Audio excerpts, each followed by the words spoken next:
오늘은 10월 4일 연중 제27주일이며 군인주일입니다.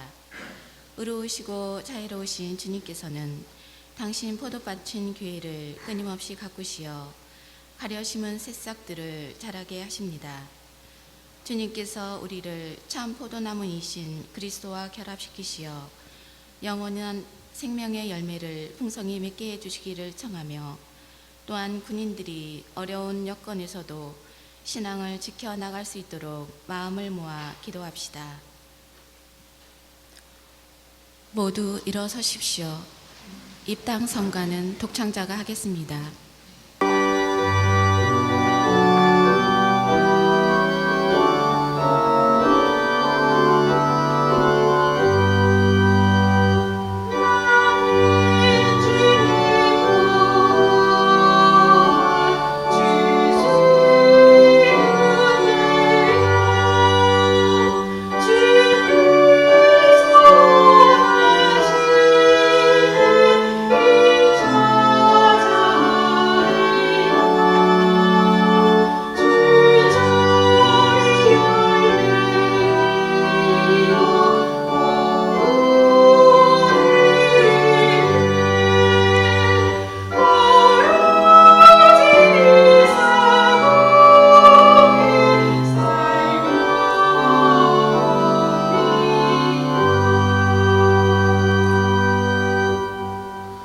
성부와 성자와 성령의 이름으로.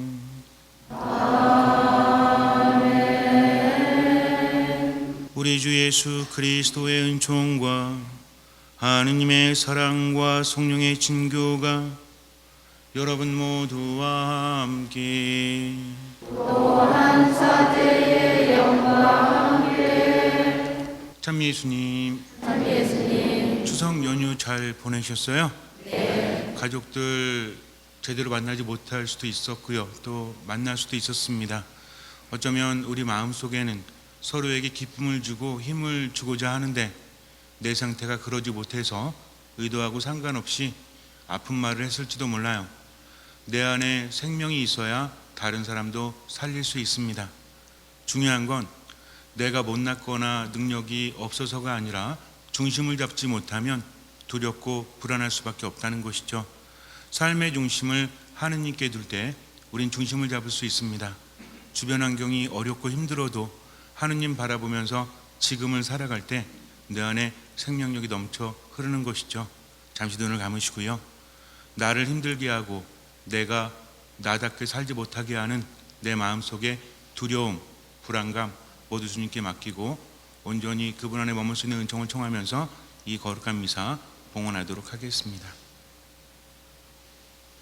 형제 자매 여러분, 구원의 신비를 합당하게 거행하기 위하여 우리 죄를 반성합시다.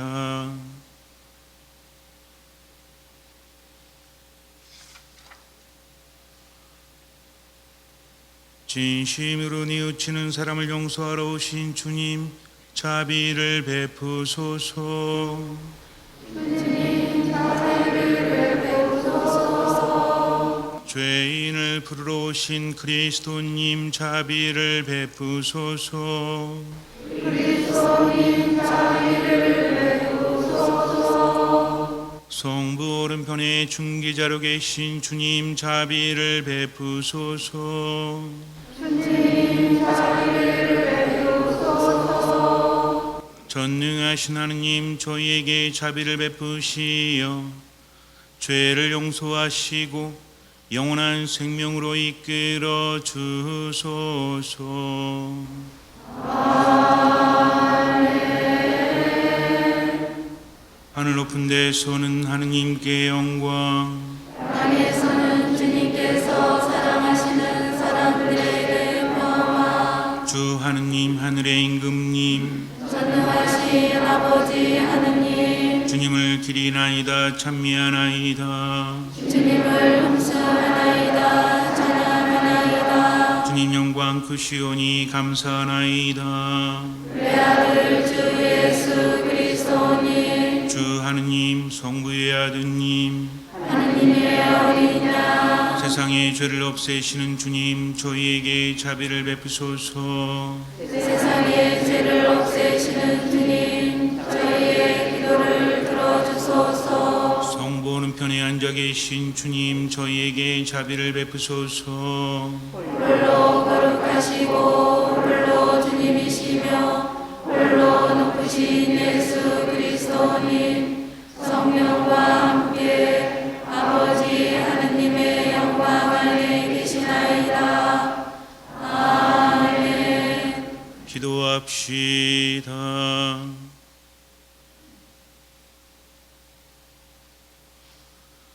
전능하시고 영원하신 하느님, 저희 공로와 소망보다 더 큰 은혜를 베풀어 주시니 저희 기도를 들으시어 양심의 가책을 받은 저희 죄를 용서하시고 감히 총하지 못하는 은혜도 내려주소서. 성부와 성령과 함께 천주로서 영원히 살아계시며 다스리시는 성자 우리 주 예수 그리스도를 통하여 비나이다.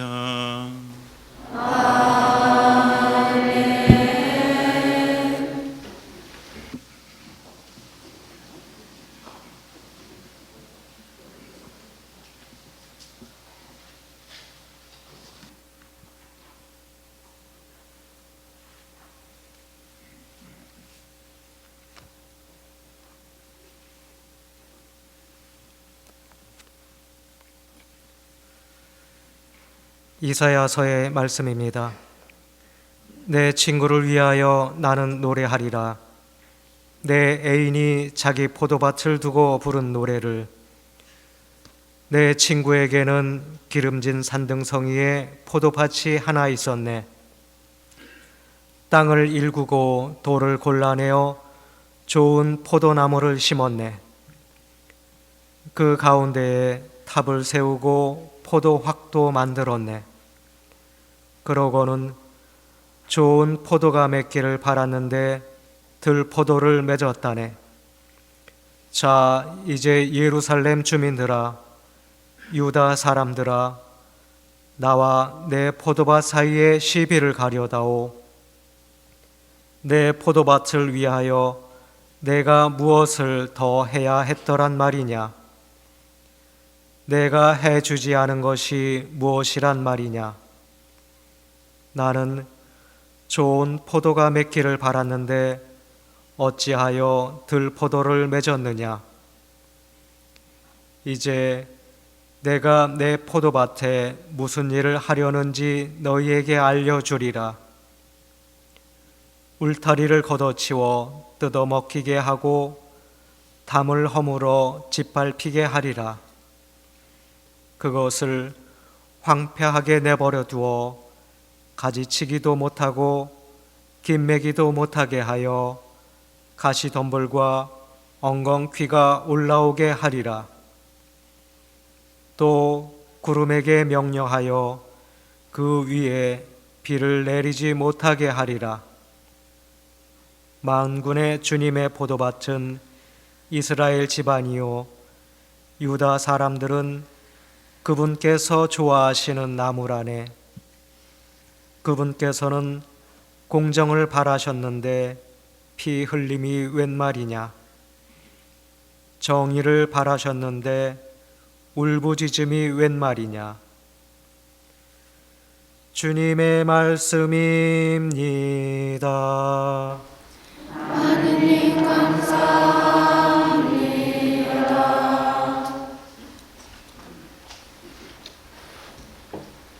주님의 포도밭은 이스라엘 집안이라네. 주님의 포도밭은 이스라엘 집안이라네. 당신이 이집트에서 포도나무 하나를 뽑아오시어 민족들을 불어내고 심으셨나이다. 그 줄기들은 바다까지, 그 햇순들은 강까지 뻗었나이다. 주님의 포도밭은 이스라엘 집안이라네.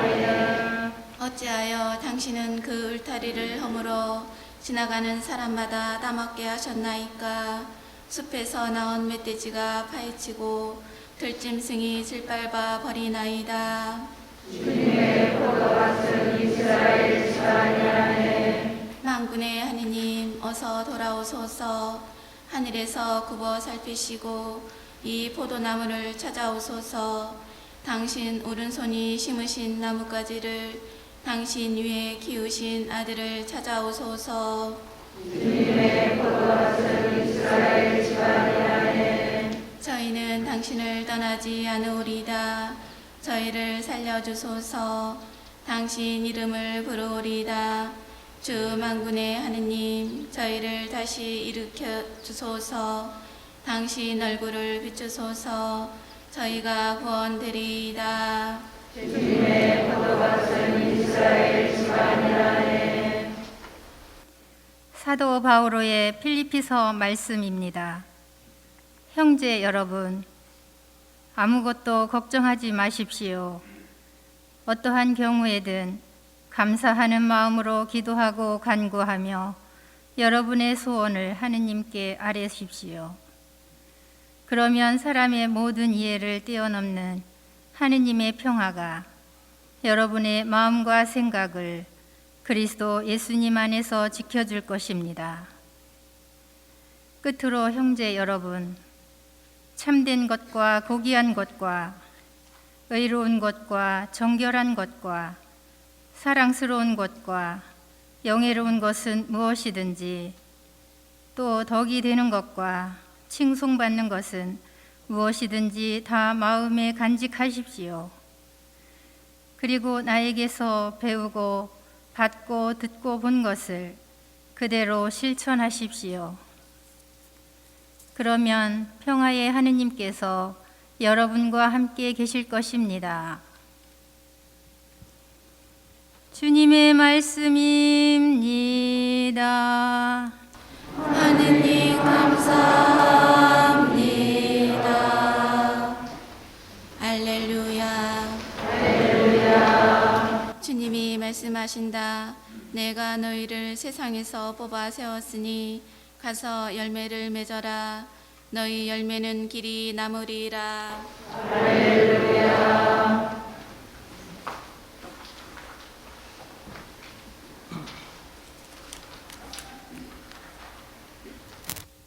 주님께서 여러분과 함께 마테오가 전한 거룩한 복음입니다.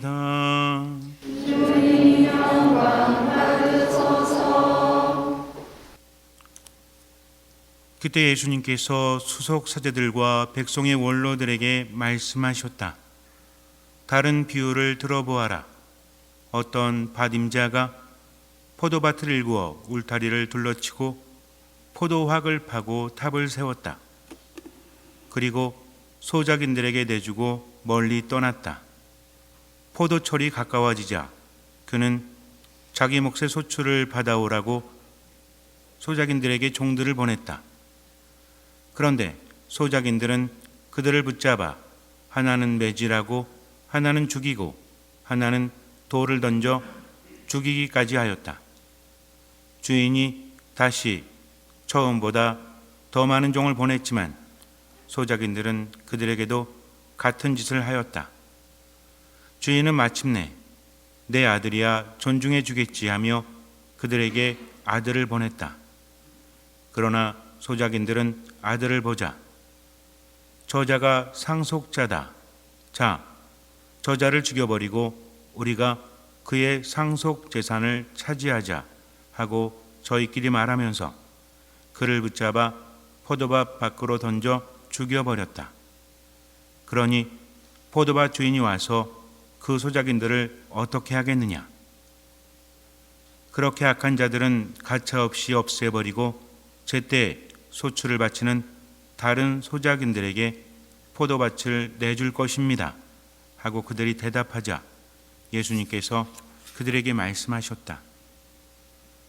너희는 성경에서 이 말씀을 읽어본 적이 없느냐? 집 짓는 이들이 내버린 돌, 그 돌이 모퉁이의 머릿돌이 되었네. 이는 주님께서 이루신 일, 우리 눈에 놀랍기만 하네. 그러므로 내가 너희에게 말한다. 하느님께서는 너희에게서 하느님의 나라를 빼앗아 그 소출을 내는 민족에게 주실 것이다. 주님의 말씀입니다.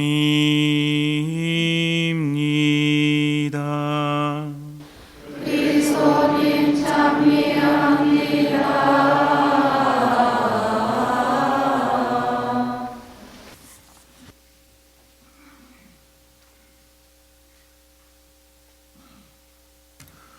사도 바울은 필리피서 말씀에서 아무것도 걱정하지 마십시오. 어떤 경우에든 여러분의 소원을 하느님께 아뢰십시오.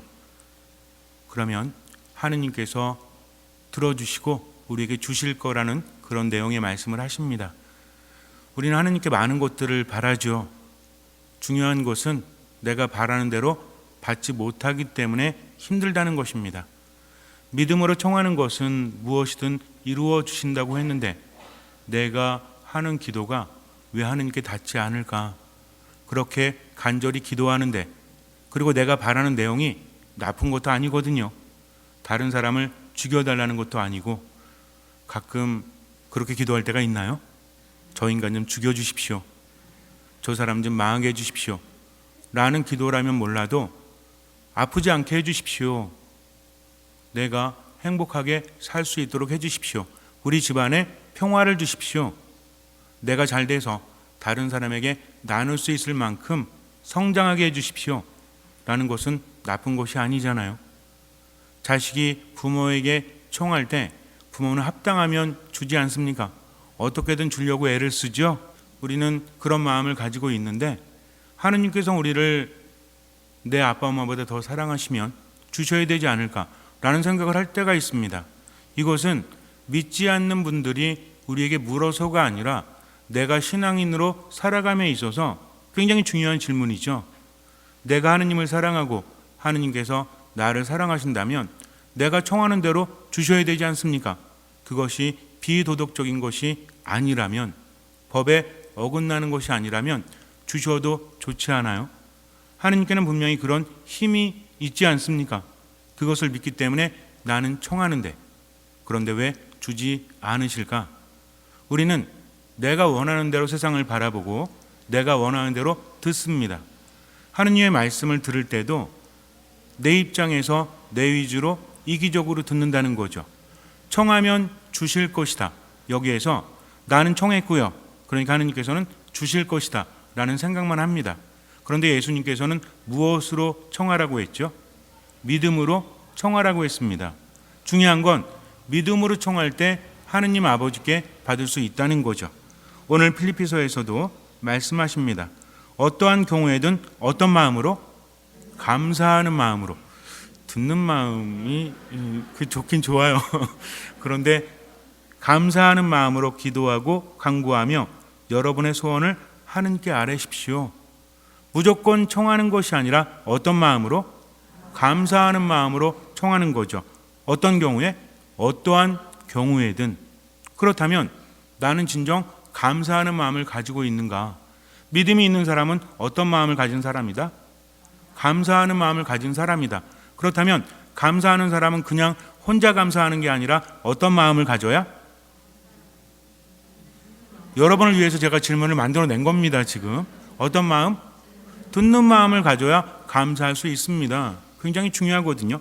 그럴 때 하느님께서는 사람의 모든 이해를 뛰어넘는 하느님의 평화를 우리에게 주셔서 무엇을 지켜줄 것이다? 우리 마음과 생각을 누구 안에서? 예수 그리스도 안에서 무엇을 지켜주신다? 마음과 생각을. 아니 하느님, 저는요 돈을 바랍니다. 저는 건강을 바랍니다. 제 마음 생각 안 지켜주셔도 돼요. 그저 돈만 주시면 됩니다. 그저 건강만 주시면 됩니다 라고 말할지 몰라요. 하지만 우리에게 있어서 중요한 두 가지가 있다라고 했죠. 생각과 마음이라고 했습니다. 현대 심리학에서도 두 가지를 굉장히 중요하게 여깁니다. 그래서 기분이 어떠한지, 어떻게 느끼는지, 또 어떠한 생각을 하는지가 그 사람의 삶에 많은 영향을 미친다는 거죠. 우리도 마찬가지 아니에요? 내가 어떻게 느끼고 어떻게 생각하느냐에 따라서 다르지 않습니까? 이번 추석을 지내면서도 내게 아픈 말을 했을 때 어떻게 느꼈는가? 기분이 나빴어요. 그러면서 어떤 생각을 합니까? 왜 맨날 나를 힘들게 해야지? 라는 생각을 한다면 내 안에서 좋은 말이 나갈까요? 아니면 안 좋은 말이 나갈까요? 안 좋은 말이 나갈 수밖에 없습니다. 가뜩이나 요새는 어때요? 모두가 우울해하고 있잖아요. 모두가 화가 나 있잖아요. 밖에 나가도 답답하잖아요. 집안에 있으니까 답답하니까 밖에 나가보지만 그런다고 해서 뭐가 나아집니까? 나아지긴 해요. 그러나 근본적인 답답함은 사라지지 않습니다. 왜 그럴까요? 답답해서 나갔는데 뭐에 문제가 있다? 내 마음과 생각에 문제가 있다라는 것이죠. 무엇을 얻었느냐, 어떤 것을 잃었느냐가 이런 것이 중요한 것이 아니라 더욱더 중요한 건 뭐예요? 내가 어떻게 느끼고 생각하느냐. 같은 상황에서도 생각과 느낌, 즉 마음과 생각에 따라서 살아가는 것이 완전히 다르다는 겁니다. 그런데 하느님께서는 무엇을 지켜주신다? 질문이에요. 무엇을 지켜주십니까? 우리 마음과 생각을 지켜주신다는 거죠. 아니, 이런 상황에서 어떻게 행복해할 수 있습니까? 지금 너무나 안 좋은데 내가 어떻게 이겨낼 수 있습니까? 믿음이라는 것이 말은 쉽지만 그게 가능합니까? 라고 한다고 할지라도 하느님은 인간의 이해를 뛰어넘는 분이시라는 거죠. 이게 중요합니다. 내가 생각하는 절망적인 상황에서도 하느님께서는 모든 것을 가능하게 하시는 분, 그분이 무엇을 지켜주신다? 우리 마음과 생각을 지켜주신다는 거죠. 그러니 우리는 어떻게 해야 됩니까? 믿음으로 하느님께 소원을 아뢰면 돼요. 내 마음과 생각을 지켜주실 뿐만 아니라 내가 바라는 것을 당신의 뜻대로 더 좋게 우리에게 주신다는 겁니다. 중요한 건 어떤 마음으로 청해야 된다? 듣는 마음도 좋지만 감사하는 마음. 언제? 어떠한 경우에라도 감사하는 거죠. 이것이 선행되어져야만 믿음이 있다라고 말할 수 있습니다. 아무리 힘들고 괴로워도 하느님을 믿기 때문에 지금 상황에 대해서 감사할 수 있는 거죠. 데살로니가 5장에 보면 뭐라고 합니까? 모든 것에 감사하라고 하죠. 끊임없이 기도하라고 합니다. 또 뭐라고 그래요? 항상 기뻐하라고 그래요. 왜 그러냐면 내 주변 상황이 좋아서가 아니라 하느님을 믿기 때문입니다. 이게 믿음이에요. 믿음이라는 것은 성당에만 왔다가 집에 갔다가 반복하는 것이 아니라 내 마음과 생각을 하느님께 맡기고 온전히 믿습니다. 그분이 함께 하시면 어떤 경우에라도 나는 죽지 않는다. 절망이 아니라 희망이 있다. 그러니 그분을 믿고 지금을 뭐 하면서? 감사하면서, 기도하면서, 기뻐하면서 살아갈 수 있는 겁니다. 기뻐할 일이 뭐가 있어요? 요즘에 코로나 때문에 힘들고 경제적으로 힘들고 주변 사람들 때문에 부담스럽고 요즘에 뉴스를 보니까 안 좋은 일들이 굉장히 많죠. 사람들이 화가 나 있습니다. 예전 같으면 참을 만한 일도 요즘에는 참지를 못하는 것 같아요. 안 참는 게 아니라 이제는 못 참는 경지에 이른 것 같아요. 그래서 말 한마디 하더라도 집에서도 어땠어요? 이번 추석에 모여가지고 가족들끼리 서로 살리는 말, 행복한 말 하셨습니까? 많이 모이든 많이 모이지 않든 가족끼리 살렸어요, 죽였어요? 살리고 싶었지만 죽여놓고도 자기는 살렸다고 생각할지도 몰라요. 왜 그랬을까요?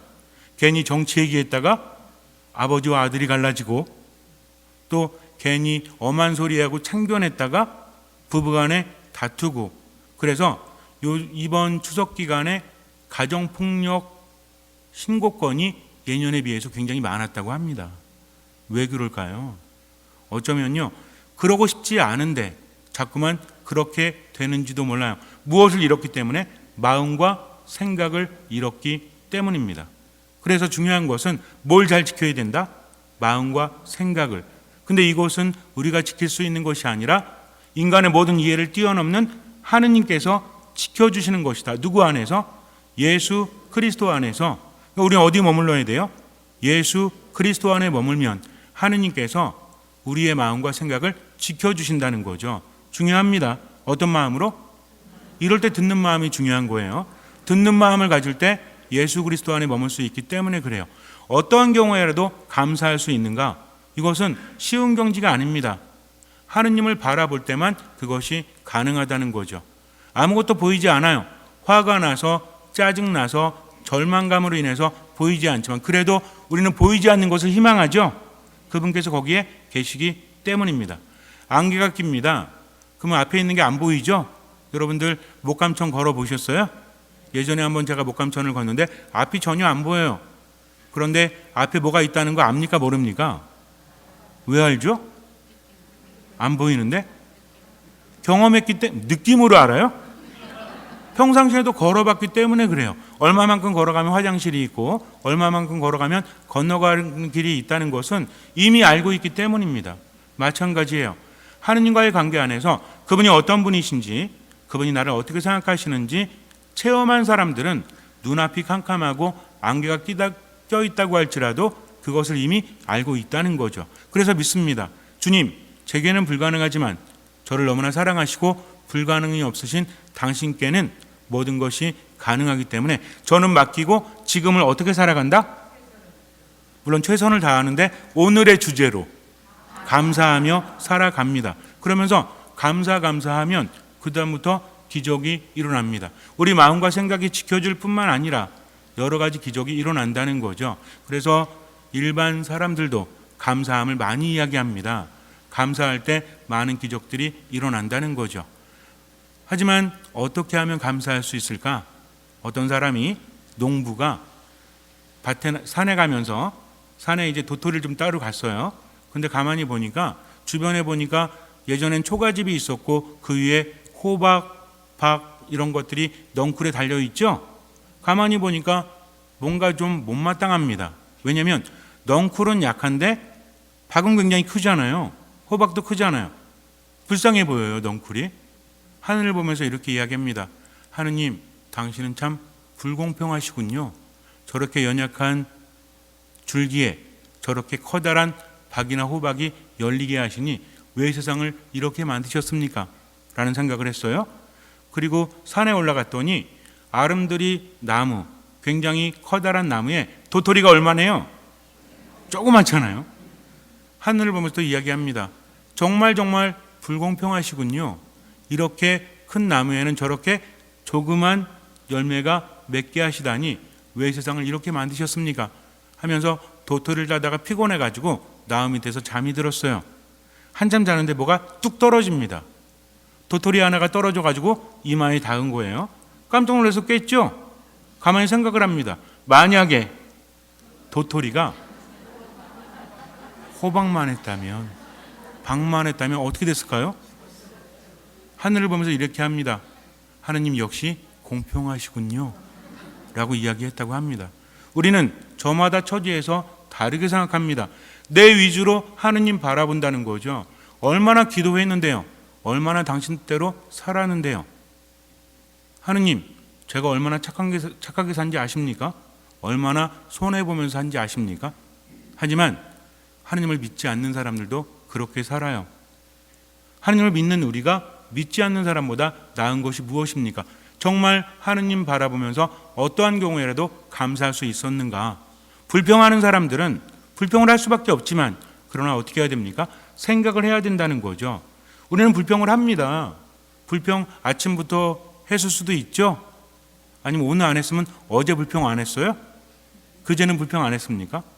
우리는 불평을 할 수밖에 없어요. 왜? 연약하기 때문에 그래요. 내가 못된 게 아니라 그만큼 나약하기 때문입니다. 불평하는 나도 바라볼 수 있어야 돼요.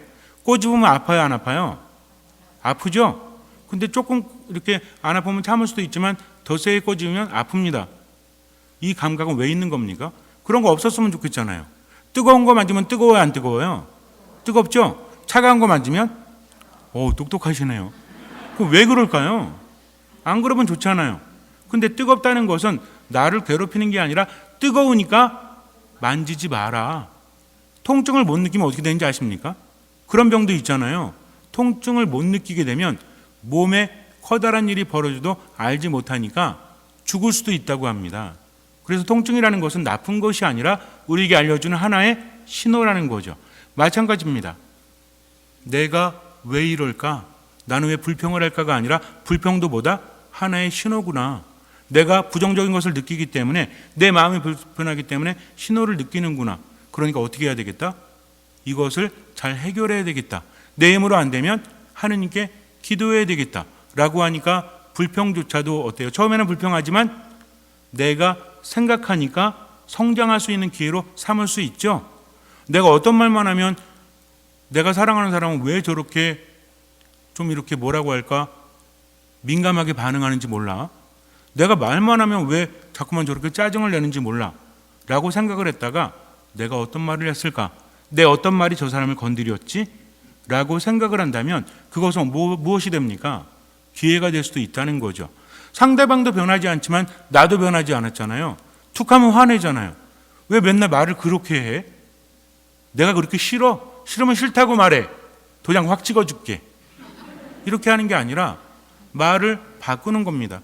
내 어떤 말이 마음에 걸렸나 본데 내가 잘 모르겠는데 혹시라도 마음 상했으면 미안해 라고 말한다면 그 순간은 안 좋을지 모르겠지만 시간이 지나면 어때요? 미안해지잖아요. 그래 나도 말을 조심해야 되겠다. 즉 생각하고 나서 나를 돌아보고 나니까 그 다음에 이 일이 뭐가 됩니까? 불평할 일이 아니라 어떤 면에서는 감사할 수 있는 일이 될 수 있다라는 겁니다. 성경에서 유가리스티아라고 말해요. 뭐냐면 이것이 헬라어인데 히라버인데 명사로 쓰일 때는 행복, 은혜, 은총 이런 뜻을 가지고 있습니다. 그런데 이게 동사로도 쓰여요. 뭐냐면 숙고하다는 뜻입니다. 무슨 얘기냐면 내가 감사하거나 행복할 일들은 그냥 느낄 수도 있지만 뭐 해야 된다? 깊이 생각해야 된다는 거죠. 믿는 사람들은 그냥 생각하는 게 아니라 뭐 한다고 했죠? 묵상한다고 했습니다. 어떤 일도 하느님 안에서 받아들이는 거예요. 처음에는 감정적으로 받아들여집니다. 어쩔 수 없어요. 인간이기 때문에 그런 거 있잖아요. 아무리 봐도 당신은 머리가 큰 것 같아. 그럼 어때요? 기분 좋아요? 우리 자매님들 얼굴이 주먹만 해요가 좋아요? 아니면 이 방만 해요가 좋아요? 진짜로 어떤 게 좋아요? 이런 주먹만 한 사람이 있어요? 없잖아요. 물론 있을 수도 있겠지만 이건 뭐야? 뇌가 작은 거잖아. 좋은 건 아니거든요. 그런데도 그게 좋잖아요. 하지만 머리 크다는 말 들으면 어때요? 기분 나쁘잖아요. 이렇게 인간이 나약합니다. 근데 왜 저런 말을 할까 한번 생각해 보는 거죠. 처음에는 감정적으로 기분 나쁘지만 뭔가 삐졌구만, 뭔가 마음이 상해서 나를 건드리는구만. 그럴 때 깊이 묵상한다면 하나님께서 뭐라고 하십니까? 원수를 사랑해라. 네 앞에 있는 저 왼수가 보잘것없고 정말 마음에 안 들지만 그래도 사랑해라. 죽는 마음으로. 그러면 어때요? 속에선 부글부글 끓지만 하나님과 함께하면서 내 머리가 커서 미안해 라고 말하면 상대방이 얼레리 꼴레리 그러겠어요? 나도 말이 심했어. 미안해. 그거 아니었어. 이러면서 상황이 바뀔 수 있다는 겁니다. 그러니까 모든 상황에서 하나님과 함께하면서 어떻게 해라? 묵상해라. 그렇다면 모든 상황들이 감사할 거리가 된다는 거죠. 처음부터 되지는 않습니다. 하면 할수록 세상이 다르게 보인다는 거죠. 그러면서 내가 느끼는 게 다르고 생각이 다르니까 어때요? 삶이 바뀔 수밖에 없다는 겁니다. 근데 그렇지 않으면 매사에 불평이야. 아우 짜증나. 아유 화가 나. 정말 왜 이런지 몰라. 그러면 세상이 바뀝니까? 안 바뀌어요. 주변에 있는 사람도 바뀌어요? 여러분들 누가 자꾸만 짜증나는 소리하고 불평하고 그러면 어때요? 이번 추석 때도 그런 분들이 집안에 한두 명은 있죠? 그러면 옆에서 어때? 듣기 싫어. 짜증나요. 아무리 옳은 말을 해도 난 듣지 않습니다. 이렇게 되면 됩니까? 안 됩니까?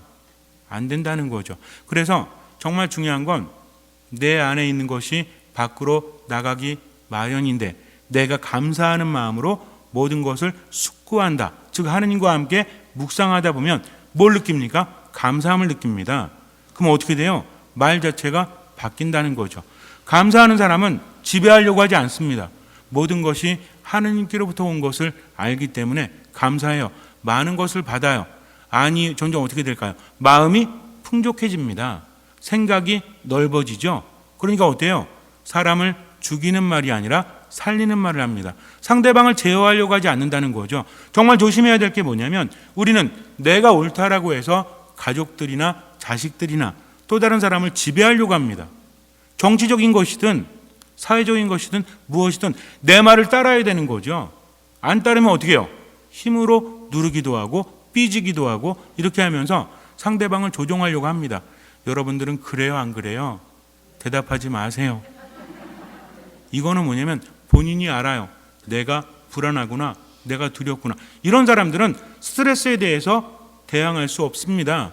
조금의 스트레스가 있잖아요. 뭐부터 안 좋아져요? 몸부터 안 좋아져요. 그 다음에 마음도 안 좋아집니다. 즉 감사하지 못하는 사람은, 감사를 느끼지 못하는 사람은 다른 사람만 죽일 뿐만 아니라 누구도 죽인다? 자기 자신도 죽인다는 거죠. 한스 셀러라는 분이 있습니다. 1958년에 노벨 의학상을 타신 분이에요. 내분기계 학자 중에서는 최고로 뽑히는 사람입니다. 근데 이 사람이 하버드대에서 은퇴 강연을 하는데 학생들과 교수들이 물었습니다. 뭐라고 물었냐면, 요즘에는 스트레스 홍수 시대에 살고 있는데 지금부터 굉장히 오래전 얘기입니다. 이것도 지금도 마찬가지잖아요. 이런 상황에서 어떻게 해야만 우리가 그 스트레스를 이겨낼 수 있고 면역력을 높일 수 있겠습니까? 스트레스는 면역력을 떨어뜨린다고 하잖아요. 그러니까 이 사람이 한마디 했대요. 스트레스를 없앨 수는 없습니다. 그러나 스트레스를 줄여주고 스트레스에서 우리를 지켜주는 것은 감사입니다. 감사하십시오. 정말 힘들 때 감사함을 몇 번이라도 외치십시오. 그러면 삶이 바뀔 겁니다. 라고 말을 했다고 합니다. 실제로 스트레스를 많이 줄여주고 면역력을 높이는 데는 두 가지가 효과가 있대요. 하나는 뭐냐면 웃는 거예요. 웃는 거. 아시죠? 웃을 때 엔돌핀이 솟고 세로토닌이 나온다고 하지 않습니까? 그러니까 뭐라고 그래요? 많이 웃으라고 하죠? 그래서 안 좋은 일이 있을 때는 한번 웃는 거죠. 하하하 막 웃어요. 근데 잘 돼요 이게? 안 되죠? 자꾸만 내 뇌를 속이는 겁니다. 나는 행복해, 나는 즐거워. 근데 이게 힘이 빠질 때 안 된다는 거죠. 물론 제가 추석날 여러분 같이 해봤지만 다시 한번 해볼게요. 제가 그날 좀 잘못했습니다. 내가 좋아진다가 아니라 내 몸이 좋아진다예요. 그래서 다시 한번 찾아봤는데, 그러니까 우리가 의식하는 거죠. 내 몸이 좋아진다면서 겨드랑이 두들겨야 되는데 옆에 사람들이 있으니까 배를 두들겨 볼게요. 자, 어떻게 하냐면 내 몸이 좋아진다 이렇게 두들기는 겁니다. 모두 한번 해보세요. 배를 두드리세요. 시작. 내 몸이 좋아진다. 한 20번만 해보세요. 그러면 좋아짐을 느낍니다. 실제로. 저도 어제 배가 아파가지고 혼자 해봤더니 괜찮더라고요. 근데 이게 마음의 힘이 정말 빠질 때는 웃는 게 쉬워요, 안 쉬워요? 안 쉬워요. 짜증나 죽겠는데 어떻게 웃어요? 하지만 감사합니다는 돼요. 하느님, 근데 하느님 감사합니다는 더 잘 돼요. 감사할 게 없는데 누구에게는 감사할 수 있어? 하느님께. 그러니까 화가 날 때도 어떻게 하면 돼? 하느님 감사합니다. 지금 혹시라도 아침부터 몸이 안 좋아서, 기분이 안 좋아서 우울하신 분이 있을 수 있습니다. 함께 한번 해볼게요. 하느님 감사합니다를 3번 해볼게요. 시작. 하느님 감사합니다. 하느님 감사합니다. 하느님 감사합니다. 라고 하면 3번 이상을 하면 뇌가 좋은 것을 내보낸대요. 뇌과학자들, 뇌의학자들이 말합니다. 감사함은요, 뇌를 리셋시킨대요. 리셋이 뭐냐면 컴퓨터가 바박거릴 때 어떻게 해요? 우리 어르신들 잘 모를 수 있겠지만 껐다 다시 켜는 거지. 휴대폰도 마찬가지잖아요. 제가 얼마 전에 휴대폰이 망가져가지고 가져갔습니다. 서비스 센터에. 그랬더니 그분이 그러시더라고요. 가끔 껐다 키세요. 껐다 키니까 문제가 사라지더라고요. 우리는 요즘에 어때요? 충전을 시키니까 어때요? 끄질 않잖아요. 어떤 문제가 있을 때는 뭐부터 한다? 껐다 킨다. 그럼 80%는 좋아진다고 합니다. 우리 뇌도 마찬가지예요. 지금까지 안 좋았던 것들, 지금까지 짜증났던 것들, 이런 것들이 나를 불안하게 하고 두렵게 하는 것들이 남아있다고 합니다. 이거를 리셋해야 되잖아요. 그럼 어떻게 할 거야? 뇌를 껐다 킬 거예요? 그럼 큰일 나죠. 근데 껐다 켜는 게 뭐다? 감사하는 거다. 그러면 부정적인 것들을 다시 새롭게 바꾼다고 합니다. 우리도 그렇잖아요. 지금까지 살아온 것 때문에 지금 영향을 받는데 뭐 하면 된다? 감사하면 된다. 그래서 요즘에는요, 감사함이 일으키는 기적들, 감사함의 이런 책들 굉장히 많습니다. 근데 이거 읽어보면 좀 어려워. 왜냐하면 내가 그렇게 느끼지 못하고 그렇게 생각하는 것이 쉽지 않다는 거죠. 하지만 하느님께서 말씀하십니다. 감사하라고, 기뻐하라고, 기도하라고. 이 3가지는 함께 갑니다. 그냥 감사하기는 힘들어요. 하지만 하느님께 감사하는 거죠. 생각하는 게 아닙니다. 그냥 감사합니다 남발하면 안 돼요. 내가 왜 감사한지를 생각해야만 그 다음에 효과가 있다는 거죠. 오늘 이 얘기 들었다고 그래 그러면 안 좋은 일 있을 때마다 하느님 감사합니다 감사합니다 아무 생각 없이 하면 될까요? 효과 떨어집니다. 그러나 하느님 감사하다 할 때는 어떻게 한다? 묵상한다는 거죠. 내가 왜 감사할 수 있을까 하면서 묵상을 하다 보니까 많은 것들을 깨닫게 되고 사람이 변합니다. 성격은 안 변해도요, 성격의 위아래는 변해요. 즉 내 성격은 기본적으로 변하지 않지만 수준은 변한다는 거죠. 어떤 사람 성격이 급한 사람이 있죠. 성격이 느린 사람이 있어. 어떤 사람이 좋아요? 성격이 느린 게 좋아요. 느려 터져 죽겠는데 아니에요. 성격이 느려도 수준이 높은 사람은 건강한 사람이에요. 성격이 빨라도 수준이 높은 사람은 강요하지 않습니다. 오히려 내 것까지 해준다는 거죠. 옆에서 같이 일하는데 일 다 해놓고 빨리 좀 해, 빨리 좀 이게 아니라 도와주는 겁니다. 그러면 성격이 급한 사람도 좋은 사람이 될 수 있다는 거죠. 중요한 건 뭐냐면 어떤 사람? 감사하는 사람. 하지만 우리는 어디 안에서? 하느님 안에서 하느님 감사합니다. 그러다 보면 많은 것들이 바뀌게 된다는 겁니다. 굉장히 중요합니다. 그래서 내 인생을 바꾸는 것은 어떤 마음에서 시작한다? 감사하는 마음. 신앙인이 아닌 분들도 알아요. 감사함이 스트레스를 낮추고 면역력을 높여준다고 합니다. 뇌에서 좋은 게 나오고 모든 것들을 새롭게 리셋한다는 거죠. 하지만 우리는 누구 안에서 감사합니까? 하느님 안에서 확신이 생깁니다. 하느님과 함께 가기 때문에 감사할 수 있는 거죠. 외롭고 힘들고 화가 나고 짜증나도 하느님은 인간의 이해를 뛰어넘는 것을 우리에게 주신다. 그분은 뭘 지켜주신다? 오늘 딴 거 다 까먹어도 이것만 기억하시면 돼요. 그분은 뭘 지켜주신다? 인간의 마음과 생각을. 무엇을? 마음과 생각을. 우리는 뭐 한다? 어떤 경우에라도 감사한다. 감사하기 위해서는 뭐 한다? 생각을 해야 되는데 생각만 하는 것이 아니라 하느님과 함께 묵상한다는 거죠. 이게 왜 감사할 거릴까? 모든 것을 감사해야 되니까 감사하는 거죠. 부부싸움 할 때도 감사할 수 있어요, 없어요? 감사할 수 있죠. 왜? 싸울 사람도 없어 봐. 얼마나 외로워요. 감사할 수 있잖아요. 코로나 있지만 그래도 내 삶에 대해서 돌아볼 수 있잖아요. 이번에 3월부터 지금까지 훅 가버렸잖아요. 그러니까 어때? 인생을 잃어버린 것 같죠? 다시 한번 생각해 볼 수 있잖아요. 내가 왜 살고 있지? 인생은 무엇인지? 그러니까 이 또한 하느님께 감사하는 거죠. 그러면서 지금은 어떻게 산다? 최선을 다해서 살아갑니다. 그러면 바뀌는 겁니다. 즉 감사함이 모든 것을 바꿔놓는데 우리는 하느님 안에서 감사합니다. 마지막으로 다시 한번 묻습니다.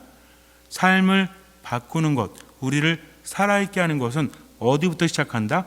감사하는 마음으로부터 시작한다는 거죠. 어떤 경우에라도 감사하면서 소원을 아랜다면 하느님께서는 어떻게 하십니까? 모든 인간의 이해를 뛰어넘는 하느님께서는 우리의 무엇을 지켜주신다? 마음과 생각을 누구 안에서? 예수 그리스도 안에서 지켜주신다. 마음과 생각을 지켜주시면 우리는 행복하다. 그러니 하느님 감사합니다. 다 잊어버려도 한 가지만 기억하세요. 어떤 일이 있든지 간에 하느님 감사합니다. 왜 감사해야 될지 지금을 생각하면서 살아가는 거죠. 그러면 우리는 웃을 수 있어요. 우리는 건강하고 행복할 수 있습니다. 다른 사람도 살릴 수 있다는 거죠. 다음 주에 제가 물을지도 몰라요.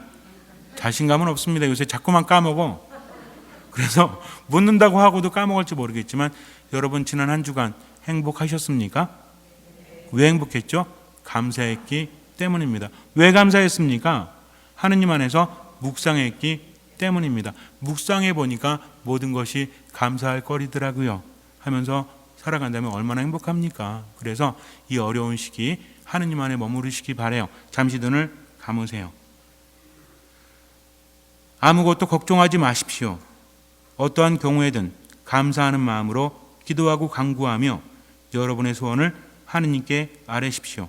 그러면 사람의 모든 이해를 뛰어넘는 하느님의 평화가 여러분의 마음과 생각을 그리스도 예수님 안에서 지켜줄 것입니다. 그렇습니다. 하느님을 믿기 때문에 우리는 어떤 경우에라도 감사할 수 있는 거죠. 지금은 힘들고 괴롭지만 하느님께서는 모든 인간의 이해를 뛰어넘습니다. 그분께는 불가능함이 없다는 거죠. 그래서 맡기고 지금을 살아갑니다. 안개가 껴도 사라지는 거 아닙니다. 안 보일 뿐이죠. 그러나 우리는 알고 있어요. 하느님은 나를 나보다 더 잘하시고 사랑하신다는 것을. 그렇기 때문에 믿고 최선을 다해서 지금을 행복하게 살아갑니다. 감사하면서 기쁘게 살아갑니다. 주님께서는 그 믿음을 보시고 우리 삶에 놀라운 기적을 일으켜 주실 것입니다. 아멘.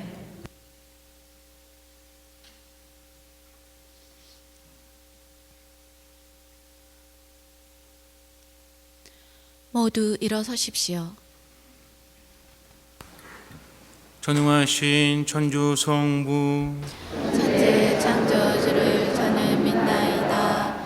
그 외아들 우리 주 예수 그리스도님 성령으로 인하여 동정 마리아께 잉태되어 나시고 본시오 빌라도 통치 아래서 고난을 받으시고 십자가에 못 박혀 돌아가시고 묻히셨으며 저승에 가시어 사흘날에 죽은 이들 가운데서 부활하시고 하늘에 올라 전능하신 천주 성부 오른편에 앉으시며 그리로부터 산 이와 죽은 이를 심판하러 오시리라 믿나이다. 성령을 믿으며 거룩하고 보편된 교회와 모든 성인의 동공을 믿으며 죄의 용서와 육신의 부활을 믿으며 영원한 삶을 믿나이다. 아멘. 형제 자매 여러분, 모든 이에게 당신의 평화를 주신 하느님 아버지께 감사드리며 필요한 은혜를 간절히 청합시다. 교회를 위하여 기도합시다. 은총의 주님, 그리스도의 신부인 교회를 살펴주시어 교회 안에서 책임을 맡아 열심히 봉사하며 주님의 말씀을 온전히 실천하려고 애쓰는 평신도들에게 인내와 성덕의 은총을 주소서. 세계 지도자들을 위하여 기도합시다. 자비하신 주님, 세계 지도자들을 굽어 살피시어 차별과 박해, 가난과 자연 훼손으로 조국을 떠나 헤매는 이들을 환대하게 하시고 갈등을 지혜롭게 해결하도록 이끌어 주소서. 주님, 저희의 기도를 들어주소서. 군인 주의를 맞아 군 사목을 위하여 기도합시다. 보호자이신 주님, 이 땅의 평화를 지키는 군인들에게 건강과 용기를 주시고 군의 보고만을 위하여 파견된 군종 사제들이 믿음과 열정으로 그들을 보살피게 하소서. 주님, 저희의 기도를 들어주소서. 교구 공동체를 위하여 기도합시다. 사랑이신 주님, 저희 교구에 주님의 평화와 사랑을 주시어 어린아이처럼 하느님 나라를 받아들이고 언제 어디서나 구원의 기쁜 소식을 전하게 하소서. 주님, 저희의 기도를 들어주소서. 저도 군종신부 출신이기 때문에 여러분께 한 가지 기도 부탁을 드립니다. 군종신부님들, 군인 가족들 위해서도 기도해야 되겠지만 제 군대에 있을 때 가장 안타까웠던 것이 병사들이든 또는 장교들이든 또는 부사관들이든 스스로의 생각과 마음에 갇히게 되면 잘못된 선택을 할 때가 있습니다. 군대 안에서는 모든 게 힘들게 느껴질 때가 있거든요. 그럴 때 외롭고 괴로울 때 자살을 선택하는 경우가 있습니다. 그래서 발표되지는 않지만 정말 많은 수가 그렇게 되거든요. 제가 아는 병사들도 그렇게 됐었고, 그래서 그때마다 너무나 안타까웠습니다. 그들의 생각과 마음을 하느님께서 바꿔주실 수 있도록 잠시 침묵 중에 이 순간 잘못된 선택을 하려고 하는 그런 병사나 간부가 있다면 그 마음과 생각을 바꿔주실 수 있도록 잠시 침묵 중에 기도하겠습니다.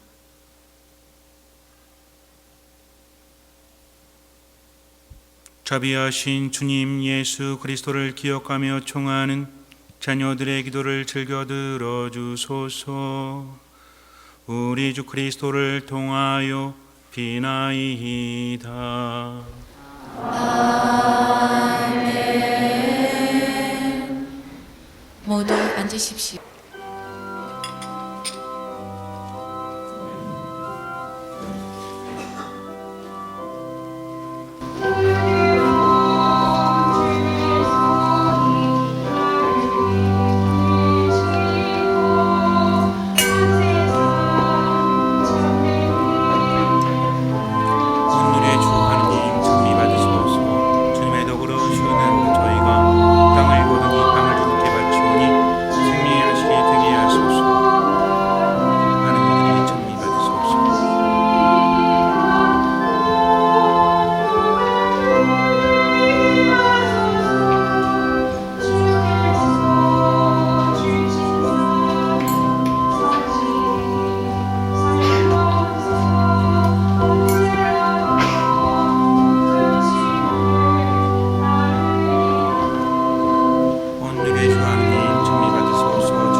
형제 자매 여러분, 우리가 바치는 이 제사를 전능하신 하느님 아버지께서 기꺼이 받아주시도록 기도합시다. 사제의 손으로 바치는 이 제사가 주님의 이름에는 찬미와 영광이 되고 저희와 온 교회는 도움이 되게 하소서. 주님께서 세우신 이 제사를 받아들이시오. 저희가 정성을 다하여 마땅히 거행하는 이 거룩한 신비로 저희를 거룩하게 하시고 주님의 구원을 이루소서. 우리 주 그리스도를 통하여 비나이다. 아멘. 주님께서 여러분과 함께 또한 사제의 영광과 함께 마음을 드높이 주님께 올립니다. 우리 주 하느님께 감사합시다.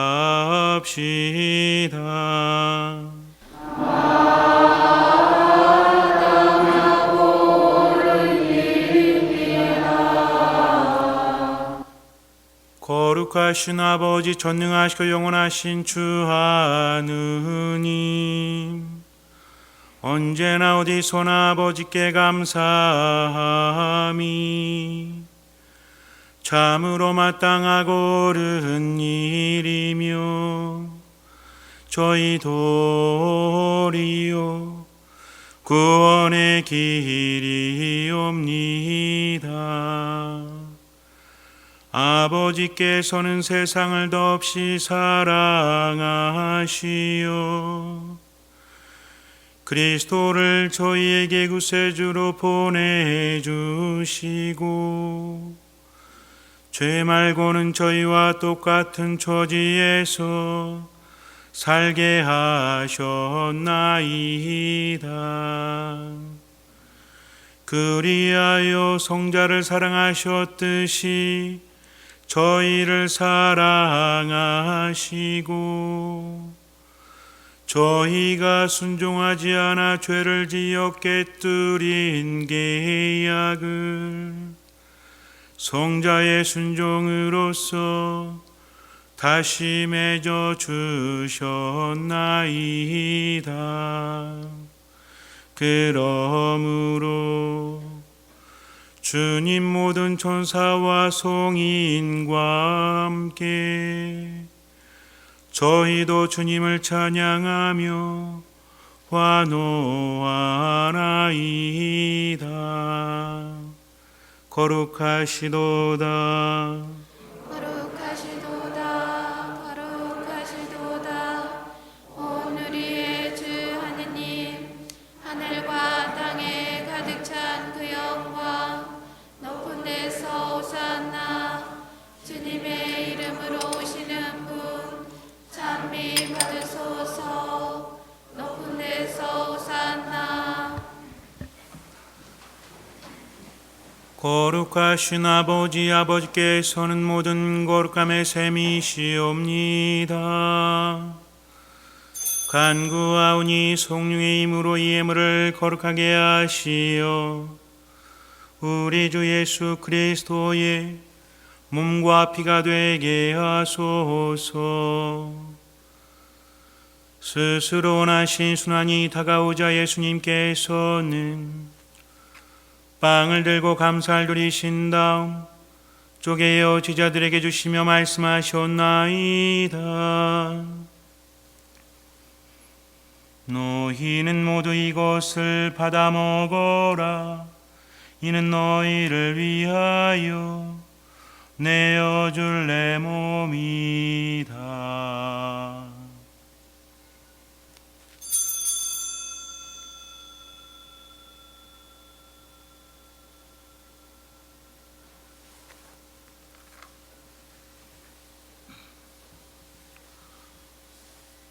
저녁을 잡수시고 같은 모양으로 잔을 들어 다시 감사를 드리신 다음 제자들에게 주시며 말씀하셨나이다. 너희는 모두 이것을 받아 마셔라. 이는 새롭고 영원한 계약을 맺는 내 피의 잔이니 죄를 사하여 주려고 너희와 많은 이를 위하여 흘릴피다. 너희는 나를 기억하여 이를 행하여라.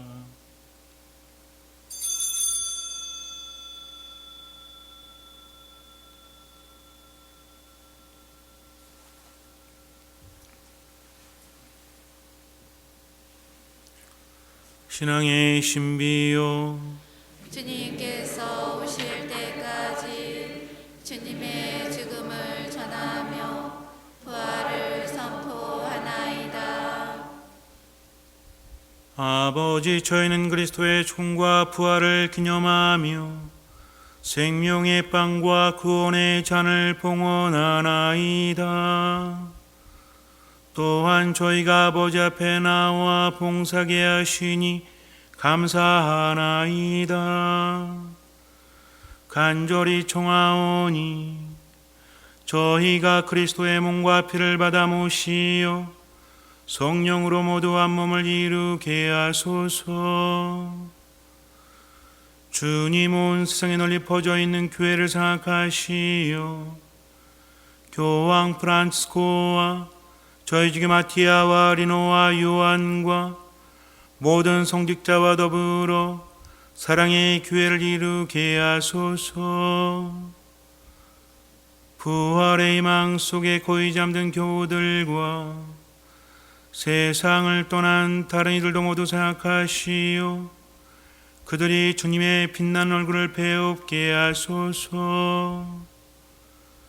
저희에게도 자비를 베푸시어 영원으로부터 주님의 사랑을 받는 하느님의 어머니 복되신 동정 마리아와 그 배필이신 성 요셉과 복된 사도들과 모든 성인과 함께 영원한 삶을 누리며 성자 예수 그리스도를 통하여 아버지를 찬양하게 하소서.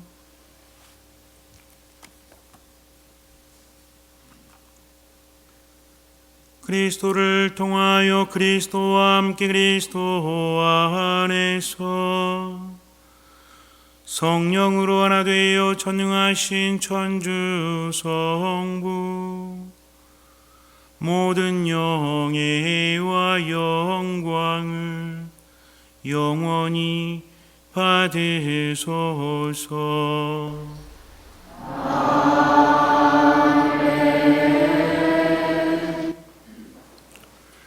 하느님의 자녀되어 구세주의 분부대로 삼가하려오니 하늘에 계신 우리 아버지의 이름이 거룩히 빛나시며 아버지의 나라가 오시며 아버지의 뜻이 하늘에서와 같이 땅에서도 이루어지소서.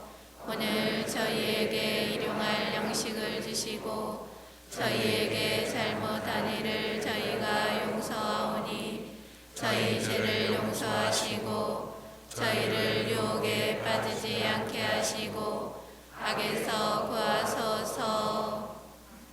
주님, 저희를 모든 악에서 구하시고 한평생 평화롭게 하소서. 주님의 자비로 저희를 언제나 죄에서 구원하시고 모든 시련에서 구하시어 복된 희망을 품고 구세주 예수 그리스도의 재림을 기다리게 하소서.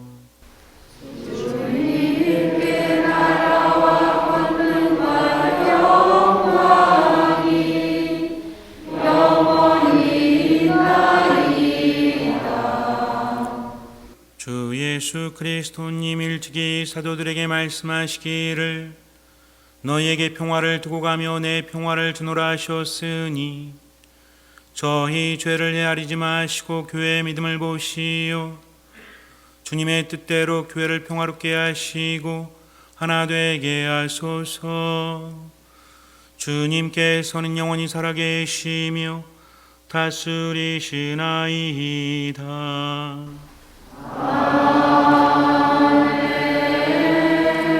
주님의 평화가 항상 여러분과 함께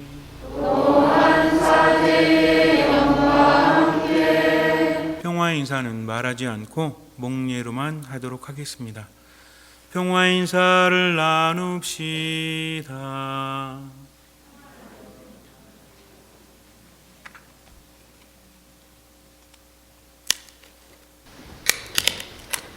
하느님의 어린 양, 세상의 죄를 없애시는 주님, 자비를 베푸소서. 하느님의 어린 양, 세상의 죄를 없애시는 주님, 자비를 베푸소서.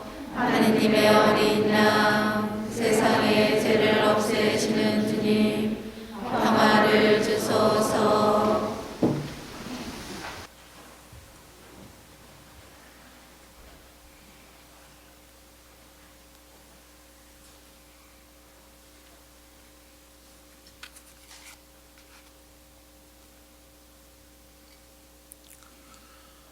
보라, 하느님의 어린 양, 세상의 죄를 없애시는 분이시니 이 송찬에 초대받은 이는 복되도다.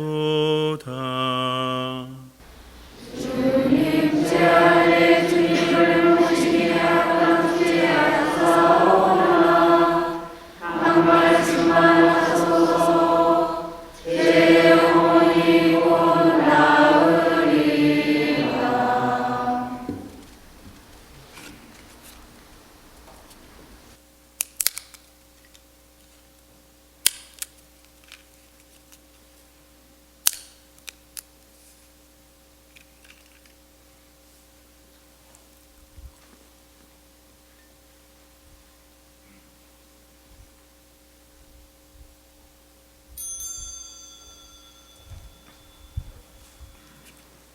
그리스도의 몸, 아멘. 모두 앉으십시오. 거룩한 성체를 받아 모시는 시간입니다.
저희가 이 성세의 힘으로 자라나 마침내 그리스도와 하나 되게 하소서.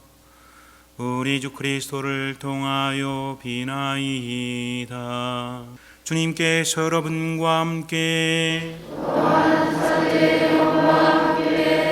전능하신 천주 성부와 성자와 성령께서는 여기 모인 모든 이에게 강복하소서.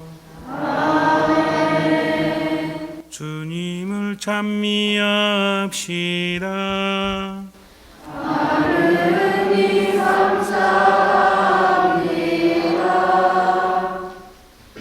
거룩한 미사 성제서 받은 하느님 은혜에 감사드리며 파견성가 독창자가 하겠습니다.